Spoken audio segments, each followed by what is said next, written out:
తెలియదు. నారాయణ గారు మీ దగ్గరికి వచ్చారు. ఎక్కడ రాజధాని కట్టాలనో కూడా అనుమానం.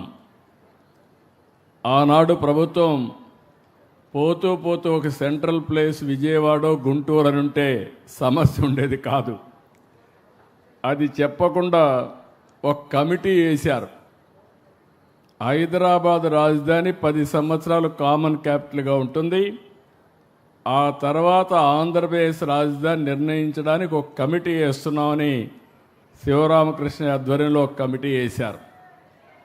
ఆయన దేశం అంతా తిరిగి అక్కడట్టు చెప్పారు, ఇక్కడట్టు చెప్పారని చెప్పి మెజారిటీ అంతా కూడా ఈ ప్రాంతమే చెప్పారని కూడా ఒక రిపోర్ట్ ఇచ్చాడు. ఆ రోజు అసెంబ్లీలో చర్చ వచ్చింది. చర్చ వచ్చినప్పుడు నేను ఆలోచించాను, ఆంధ్రప్రదేశ్ రాష్ట్రానికి ఒక చరిత్ర ఉంది, మనం అందరం గుర్తుపెట్టుకోవాలి. మనమందరం చెన్నై రాజధానిగా, ఆ రోజు మెడ్రాస్ రాజధానిగా మనమందరం అక్కడికి పోయేవాళ్ళం. మన నాయకుడు ఎన్టీ రామారావు గారు కూడా సినిమాల్లో యాక్ట్ చేయాలంటే ఎక్కడికి పోవాలంటే నేరుగా విజయవాడ నుంచి ట్రైన్ ఎక్కి చెన్నైకి పోయి ఒక నటుడుగా మహానాయకుడిగా తయారైన విషయాన్ని కూడా మనం గుర్తుపెట్టుకోవాలి. అప్పట్లో అందరూ కూడా బాధపడితే, కానీ పొట్టి శ్రీరాములు గారి త్యాగం,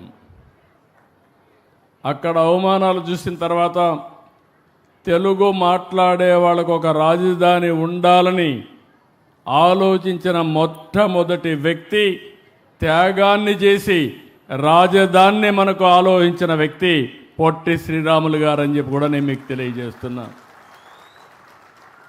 అది అయ్యింది.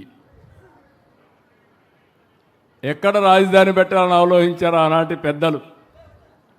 కొంతమంది విశాఖపట్నం, అప్పుడుండే కమ్యూనిస్టులు ఇక్కడ, కొంతమంది కర్నూలు అనుకుని మళ్ళీ రాష్ట్రం అంతా కలిసి ఉంటుందని చెప్పే ఉద్దేశంతో తాత్కాలిక రాజధాని కర్నూలు, అదే మరి హైకోర్టు గుంటూరులో పెట్టి పెద్ద మనుషులు ఒక ఒప్పందానికి వచ్చారు. 1 సంవత్సరంలో మళ్ళీ 2-3 ఏళ్లలో బోరుగుల రామకృష్ణరావు గారు త్యాగం చేసి ముఖ్యమంత్రి పదవికి రాజీనామా చేసి ఆంధ్రప్రదేశ్ రాష్ట్రాన్ని ఏర్పాటు చేయడానికి దోహదం చేశాడు. అదే మొట్టమొదటి భాషా ప్రయుక్త రాష్ట్రాల్లో మొట్టమొదటిది ఆంధ్రప్రదేశ్, తర్వాతనే అనేక రాష్ట్రాలు వచ్చాయి. మీరు నేను ఇక్కడ ఉండేవాళ్ళు కొంతమంది అయితే చాలా సంవత్సరాలు, నేను 78 ఎమ్మెల్యే అయితే నేరుగా హైదరాబాద్లో సెటిల్ అయ్యాను.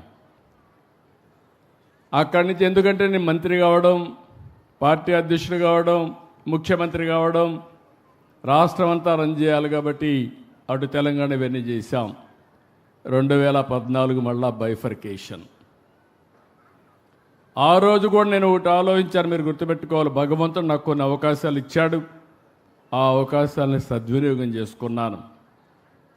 కొన్ని జీవితాల్లో కొన్ని అవకాశాలు వస్తాయి. సద్వినియోగం చేసుకున్న వాళ్ళం మనకు ఒక తృప్తి ఉంటుంది.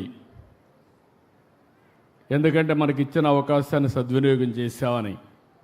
ఇప్పుడే మనోహర్ గారు వస్తూ ఒక మాట అన్నాడు,